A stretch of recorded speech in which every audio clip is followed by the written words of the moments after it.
जैसा कि हम लोगों ने पिछले एपिसोड में देखा कि जियान एंशिएंट रोम पहुंच चुका था जहां वो जूनिर के साथ टेलीपोर्ट हुआ था। जूनिर को उस जगह के बारे में अच्छी खासी नॉलेज थी, इससे जियान को बहुत ज्यादा फायदा हुआ। हमें पता चला कि एंशिएंट रोम में स्पिरिट बॉडी मिलती हैं जिन्हें मारकर एनर्जी क्रिस्टल कलेक्ट किए जा सकते हैं। यह स्पिरिट बॉडी 9 लेवल तक की हो सकती है और जितनी ज्यादा लेवल की स्पिरिट बॉडी होगी उनसे मिला हुआ एनर्जी क्रिस्टल उतना ही ज्यादा स्ट्रांग होगा। अभी उस जगह पर कुछ लेयर्स जैसे जैसे आगे की लेयर्स पर बढ़ेंगे वैसे वैसे पावरफुल स्पिरिट बॉडी के मिलने के चांसेस भी बढ़ते जाएंगे। इसी वजह से जियान और जूनियर सीधे आगे बढ़ते जा रहे थे। सेकंड लेयर को पार करते करते उन्हें बहुत सारे क्रिस्टल्स मिल जाते हैं जिससे जियान अपना लेवल इंक्रीज कर लेता है। हालांकि उसी समय उन क्लैन के हुनिया और हुनली दोनों इन पर हमला कर देते हैं जो कि बाद में हार कर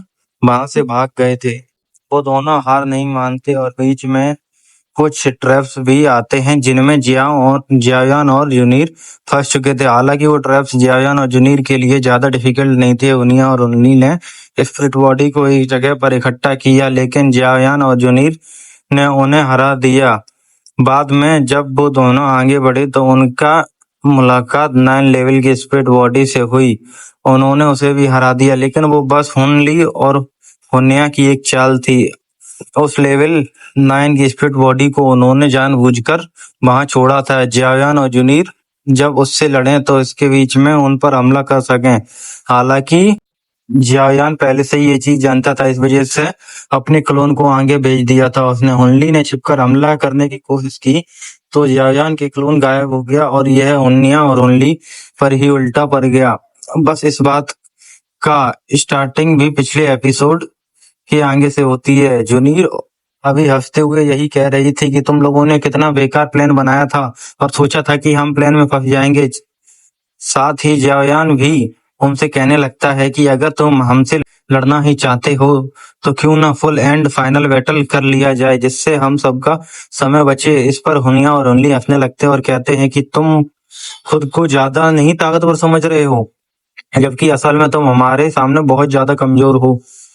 तुम सिर्फ 6 स्टार डोजोन लेवल पर हो जबकि हम दोनों 8 स्टार डोजोन लेवल टच कर चुके हैं। अगर लड़ाई होती है तो तुम कभी हमें नहीं हरा पाओगे। बस छिपकर तुम्हें इसलिए मारना चाहते थे जिससे कि हम जितनी हो सके उतनी अपनी एनर्जी को बचा सकें क्योंकि यह एंशिएंट रोम में एनर्जी बहुत जरूरी है वरना हम दोनों खत्म हो सकते हैं। यहाँ पर ये सुनकर जियान कहने लगता है कि हाँ वो तो मैंने देखा ही, पिछली बार जब हमारी फाइट हुई थी तब अपना एक हाथ कटवाकर तुम डर कर भाग गए थे। उसी समय मैं समझ चुका था कि कितने ज्यादा ताकतवर हो। अभी जियान यह बात सुनकर हुनली को बहुत गुस्सा आता है और वह कहने लगता है कि आज तुम और ये लड़की यहाँ से जिंदा बचकर नहीं जाएगी। हालांकि हुनली और हुनिया इसी तरह से बातें करते रहते हैं। इसकी वजह से जियान ने खुद ही आगे बढ़कर हमला शुरू कर दिया। जियान अपना पावर अटैक उनकी तरफ चलता है जिसे वो दोनों इजीली डॉज कर लेते हैं और बाद में हुनिया अपनी सोल चैन्स की मदद से उस पाम अटैक को डिस्ट्रॉय कर देता है। अभी वे दोनों मिलकर जियान पर हमला करने के लिए तैयार होते हैं, इसलिए जियान ने भी मौका पाकर तुरंत आगे बढ़कर हमला करना शुरू कर दिया। जूनियर हुनिया पर अटैक कर रही थी जिसे रोकने के लिए हुनली आगे बढ़ा और हुनली से कहा कि वो खुद जियान को संभाले 8 स्टार डोजोंग लेवल पर और जियान 6 स्टार डोजोंग लेवल पर। इसलिए नॉर्मली देखा जाए तो हुनली ज्यादा पावरफुल है लेकिन लड़ाई देखकर ऐसा नहीं लग रहा था क्योंकि हुनली की अटैक जियान बहुत इजीली रोक ले रहा था। साथ ही जियान के जो अटैक थे उन्हें रोकने में हुनली को प्रॉब्लम आ रही थी। जियान तो अभी यह देखकर लड़ाई के बीच में ही हंसने लगता है और कहता है कि तुम तो सच में कितने ज्यादा कमजोर हो। तुम सच में खुद को ताकतवर समझ रहे थे और यहाँ तो तुम मुझसे लड़ तक नहीं पा रहे हो। यह सुनकर हुनली को बहुत ज्यादा गुस्सा आता है। वो पहले तो अपने नॉर्मल अटैक्स कर रहा था लेकिन जियान की यह बात सुनने के बाद वो तुरंत अपनी असली पावर एक्टिवेट कर देता है। वो यहाँ पर अपने क्लैन मार्क को एक्टिवेट कर रहा था जिससे अपनी वार को इंक्रीज कर सके और क्लैन मार्क से मिलने वाली कोई साइड इफेक्ट भी नहीं होते। यह बार डायरेक्टली क्लैन से मिली ब्लड लाइन से मिलता है। अभी हुनली की बॉडी से एक ऑरा निकल रहा था जिससे उसकी बार धीरे धीरे और ज्यादा इंक्रीज होती जा रही थी। वो अभी जियान को चिढ़ाते हुए कहता है कि यह चीज तुम जानते ही होगे कि अगर ग्लेड मार्क की बार है, हालांकि मुझे तुम्हारे सामने इसका इस्तेमाल नहीं करना चाहिए था क्योंकि तुम इससे बहुत ज्यादा दुखी हो जाओगे। वो ऐसा इसलिए कह रहा था क्योंकि जियाओ क्लैन इस तरह के पास बहुत पहले खोल चुका था, मतलब कि जावयान का मजाक उड़ाने की कोशिश कर रहा था। जावयान इस बार के बारे में जानता था, उस क्लैन मार्क से ज्यादा फर्क नहीं पड़ता, लेकिन इस क्लैन मार्क की वजह से हुनली को जो पार पड़ी है उससे जावयान को जरूर फर्क पड़ता है, क्योंकि हुनली अब 9 स्टार डोजोंग लेवल कल्टीवेटर जितना ताकतवर हो चुका था। अभी जब हुनली ने आगे बढ़कर अपने वेपन से जावयान पर हमला करना शुरू किया, तब जावयान को पता चला कि 8 स्टार डोजोंग लेवल की कल्टीवेटर और 9 स्टार डोजोंग लेवल के कल्टीवेटर में कितना ज्यादा डिफरेंस होता है, क्योंकि जिस हुनली को हर एक हमले में जावयान रोक दे रहा था, अभी उसी हुनली के हमले ज्यादा खतरनाक हो चुके थे। हुनली की स्पीड बढ़ चुकी थी और साथ ही उसकी स्ट्रेंथ भी बढ़ चुकी थी। हालांकि जावयान को पता था कि इसके साथ कैसे डील करनी है, इसलिए हुनली के कुछ हमलों को डॉज करने के बाद जावयान ने तुरंत ही अपनी ट्रांसफॉर्मेशन टेक्निक कंप्लीट की और अपनी बार को बढ़ा लिया। उस ट्रांसफॉर्मेशन टेक्निक की वजह से जावयान के सर पर उसके क्लैन मार्क चमक रहा था, जिससे देखकर हुनली हैरान रह गया। हालांकि फिर क्लैन मार्क अचानक ही गायब हो गया। इसकी वजह से हुनली को लगता है कि शायद वह एक इल्यूजन था, क्योंकि ऐसा नहीं हो सकता कि अभी ये सोचकर वो फिर से जावयान पर हमला करने वाला था। लेकिन इतने में ही जावयान पूरी रफ्तार से अपनी तलवार लेकर उस पर हमला करना शुरू कर देता है। ओनली किसी तरह से जावयान के अटैक से बचता है, लेकिन वो यह चीज समझ चुका था कि इस अजीब सी टेक्निक के बाद जावयान की पावर बहुत ज्यादा बढ़ चुकी है। हालांकि तभी वहां पर रुककर जावयान की तारीफ कर पाता। इसके बाद हम एक के बाद एक हमले शुरू कर दिए थे। जावयान पहले माउंटेन ओपनिंग सील का इस्तेमाल करता है, जिससे जैसे तैसे ओनली बचता है और इतने में ही एक दूसरा हमला उसकी तरफ आ जाता है।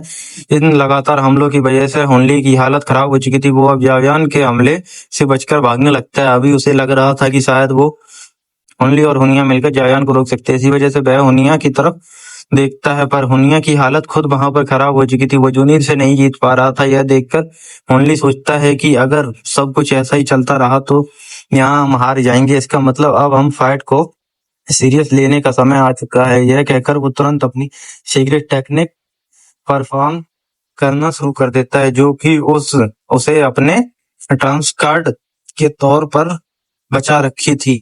इस टेक्निक में वो आसपास की सारी एनर्जी को एक साथ अपनी बॉडी में एब्सॉर्ब करने लगता है, जिससे में वहां पर एक पोर्टल ओपन होता है, जिससे वह पावरफुल स्पिरिचुअल बीस्ट निकल आता है। जियान अभी उस बीस्ट को देखकर बिल्कुल नहीं डरता, बल्कि जावयान सोच रहा था कि इस तरह की चीजों को ओनली अपना ट्रम्प कार्ड मानता है। हालांकि जावयान कहता है, सिर्फ तुम्हारे पास एक ही तरह की सीक्रेट टेक्निक है, मेरे पास भी कुछ ऐसी चीजें हैं जिन्हें देखकर तुम जरूर खुश हो जाओगे। इतना कहकर जावयान सबसे पहले अपने मैन सोल पपेट को निकालता है।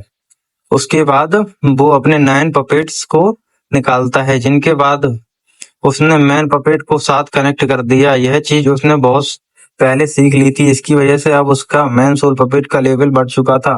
वो मैन सोल पपेट सीधा जाकर उस स्पिरिचुअल बीस्ट पर हमला कर देता है। अभी हुल्ली यहाँ पर स्पेशल बीस्ट के से पाम अटैक तैयार करवा रहा था। वो इस अटैक को रेडी कर पाता। इससे पहले जावयान ने सोल पपेट से जाकर उसके अटैक को डिस्ट्रॉय करवा दिया और बाद में एक पंच में उस बीस्ट की हालत खराब कर दी। तो अभी उसका लेवल इतना बढ़ चुका था कि वो सोल पपेट इजिली 9 स्टार डोजोंग लेवल के कल्टीवेटर से लड़ सकता है। इसका मतलब जावयान ने होनली से लड़ने की भी अब जरूरत नहीं, अब बस ऑर्डर देना है और सारा काम उसका सोल पपेट संभाल लेगा। जावयान ने एक सोल पपेट ने होनली पर हमला शुरू कर दिया। अभी हमलों के बीच होनली समझ चुका था कि वो जावयान के सोल पपेट तक को नहीं हरा सकता, फिर आखिर वो जावयान से फाइट कैसे करेगा। वैसे वो इस चीज से भी हैरान था कि आखिर जावयान के पास खुद से ज्यादा लेवल का सोल पपेट कैसे आया। अभी जब जावयान की फाइट चल रही थी, उसी बीच जूनियर वहां एक तूफान को अपनी तरफ आते हुए नोटिस करती है। उसे एंशिएंट रोम के बारे में अच्छी खासी नॉलेज थी। इसकी वजह से वह समझ गई कि खतरा उनकी तरफ आ रहा है और वो फाइट रोककर वो सीधा जावयान के पास आ जाती है और उसे वहां से लेकर भागने लगती है। वो जावयान से कहती है कि हमें यहाँ से निकलना होगा, क्योंकि एक बहुत बड़ी प्रॉब्लम आ चुकी है। जावयान को पता तो नहीं लेकिन क्या प्रॉब्लम है, पर अगर नीर कह रही है तो बात तो माननी पड़ेगी। इस वजह से जावयान ने अपनी सोल पपेट को वापस बुला लिया था। अभी जावयान और जूनियर को डरता हुआ भागते हुनली को लग रहा था कि वो जीत गए। इतने में ही उसकी नजर उस तूफान की तरफ पड़ी। यह एक रेतीला तूफान था जो एंशिएंट रोम की नॉर्मल बात नहीं थी। इसकी वजह से बेग समझ गया कि ये दोनों यहाँ से क्यों भागे। वो तुरंत हुनिया को आवाज लगाता है कि भाई हमें यहाँ से निकलना होगा, पर उसका भाई पहले ही वहां से भाग चुका था। अभी यह चीज देखकर उसे बहुत ज्यादा गुस्सा आता है। भागना ज्यादा इंपॉर्टेंट है, इसलिए वह सबसे पहले भागना शुरू करता है। वैसे अब सीन चेंज होकर जावियन और जुनी पर आता है, जो अभी पूरी रफ्तार से उसी जगह से सीधे थर्ड लेयर की तरफ बढ़ रहे थे। जहां जावियन जुनीर से पूछता है कि आखिर वो क्यों भाग रहे हैं, जिस पर जुनीर बताती है कि एक रेतीला तूफान उनकी तरफ आ रहा है। उसने पढ़ा है कि यह तूफान एंशिएंट रोम में करीबन 10 साल में सिर्फ एक ही बार आता है, लेकिन यह इतना खतरनाक होता है कि इसकी वजह से स्पिरिचुअल बॉडीज हैं वो भी सरवाइव नहीं कर पाती हैं। और साथ ही जो कम लेवल के कल्टीवेटर हैं वो यहाँ पर कल्टीवेशन तो कम लेवल का बोल रही थी, जो कि ऑलरेडी दोजोंग लेवल के 8 स्टार को पार कर चुके हैं। इसका मतलब सच में यह तूफान बहुत ज्यादा खतरनाक है। अभी इससे बचने का सिर्फ एक ही तरीका है कि इन्हें सेकंड लेयर को पार करके थर्ड लेयर में एंट्री लेनी होगी, जिससे कि थर्ड लेयर का गेट वहां एनर्जी इस तूफान को रोक लेगा। हालांकि उस दौरान उनकी मुलाकात हुआ और वाज से हो या क्लैन के बिलोंग करते हैं, यंग क्लैन से बिलोंग करते हैं। इन चारों की पहले ही दोस्ती हो चुकी थी, इसलिए ये दोनों इनके लिए कोई प्रॉब्लम क्रिएट नहीं करेंगे। अभी वो रास्ते में पता चलता है कि वह दोनों भी उसी तूफान से भाग के चलते आ रहे हैं। हालांकि हुआ नोटिस करती है कि जायान का लेवल पहले से ज्यादा बढ़ चुका है। वो अभी जायान की तारीफ कर ही रही थी, लेकिन जायान फिर से सारा क्रेडिट अपने लक को दे देता। वैसे इसी बीच में चारों की नजर पीछे आ रही थी, हुनिया और उनली पर पड़ती है। उन्होंने देखा कि जायान और जुनीर से कहने लगता है कि यह दोनों यहाँ यह जरूर हमारे लिए प्रॉब्लम क्रिएट करेंगे। हालांकि जायान कहता है कि मुझे ऐसा नहीं लगता, यह बहुत बुरी तरह से पिट चुके हैं, अभी इन्हें एनर्जी रिकवर करने की जरूरत है। यह हम चारों से नहीं टकराने वाले। इससे हुजाब और हुन स्पैम को पता चलता है कि जियान और जुनी पहले ही हुनिया और हुनली को हरा चुके हैं। अभी इस चीज से वे दोनों ही ज्यादा इम्प्रेस होते हैं। वैसे हुआ सैम यहाँ जियान से कहता है कि अब जब हम चारों मिल चुके हैं तो क्या ना हम यहाँ पर टीम बनाकर रहें, क्योंकि इस तरह की खतरनाक जगह पर साथ रहना ही फायदेमंद होगा। होवान और होवासी पर भरोसा किया जा सकता है। इसकी वजह से जावियन और जुनीर ने हाँ कर दी थी। ऐसे अब यहाँ से सीन चेंज होकर थर्ड लेयर के मेन गेट पर आता है, जहाँ ऑलरेडी वो क्लैन के कुछ दूसरे कल्टीवेटर्स पहुंच चुके थे। इन्हीं कल्टीवेटर्स के बीच किंगयान भी है, जो कि इन सभी का सीनियर है, या कहूँ कि इन सभी से ज्यादा ताकतवर है। इसी वजह से वो सभी किंगयान को फॉलो कर रहे थे। साथ ही वो किंगयान पर बहुत ज्यादा भरोसा करते हैं। इस थर्ड लेयर के टेलीपोर्टर्स गेट के बाहर खड़े हुए थे और अभी बाकी क्लैन के कल्टीवेटर्स का आने का इंतजार कर रहे थे। अभी उनमें से कुछ कह रहे थे कि ना जाने वो कल्टीवेटर्स यहाँ तक पहुंच पाएंगे कि नहीं, क्योंकि इस तरह के सैंडस्टॉर्म में फंसकर कोई भी कल्टीवेटर मारा जा सकता है। हालांकि इस पर गुजेंग को भी किंगू से आया हुआ एक दूसरा कल्टीवेटर वो कहने लगता है कि चिंता करने की बात नहीं है ब्रदर किंग यंग हमारे साथ के लिए, इसलिए वह हम तो कुछ नहीं होने देंगे। इस पर किंग यांग कहता है कि तुम मेरे भरोसे नहीं रह सकते। अगर कोई खतरा आया तो तुम्हें हमेशा चौकन्ना रहना होगा, तभी तुम लोग एंशिएंट रोम में सरवाइव कर पाओगे। हालांकि जब वो यह सब कह रहा था, इतने में ही वो लोग सामने से जावियान और बाकियों को आता हुआ नोटिस करते हैं। अभी जुनीर उन सभी को देखकर खुश होती है, क्योंकि वो जानती है कि किंग यांग पर भरोसा किया जा सकता है और किंग यांग के होते हुए हुनिया उसके लिए प्रॉब्लम क्रिएट नहीं कर पाएगा। अभी वहां पर पहुंचकर किंग यांग भी खुश हुई कि जुनीर पूरी तरह से ठीक है। हालांकि जुनीर बताती है कि पिछले कुछ टाइम से हुनिया और उनली से फाइट करने में बिजी थे, इसकी वजह से उन्होंने यहाँ आने की इतनी देर कर दी। यह सुनकर किंग यांग को बहुत गुस्सा आता है। वो कहता है कि यह एंशिएंट रोम की बुरी बात है कि यहाँ पर कोई अलग अलग टेलीपोर्ट होता है। अगर तुम लोग पहले से साथ होते तो तब तक हुनिया और हुनली जिंदा नहीं बचे होते। वहीं पर अभी जो वो दूसरा लड़का था वुजेंग, उसे भी इस चीज पर बहुत गुस्सा आ रहा। खैर इतने देर में ही बाकी क्लैन के कल्टीवेटर्स भी वहां पहुंच जाते हैं। ये देखकर हैरान थे कि आखिर सभी उस पोर्टल के बाहर क्यों खड़े हैं। वो उनसे पूछते हैं कि किंग यांग बताता है कि यहाँ जो टेलीपोर्टर है या कहूँ गेट है जो सेकंड लेयर को थर्ड लेयर से कनेक्ट करता है, वो फ्रीज हो चुका है। असल में वो एनर्जी थी क्रिस्टलाइज हो चुकी है, जिससे अपनी बार की मदद से अनलॉक कर सकते हैं, मतलब पावर की मदद से अनलॉक करना पड़ेगा। और इसी के साथ अपना ये एपिसोड खत्म होता है।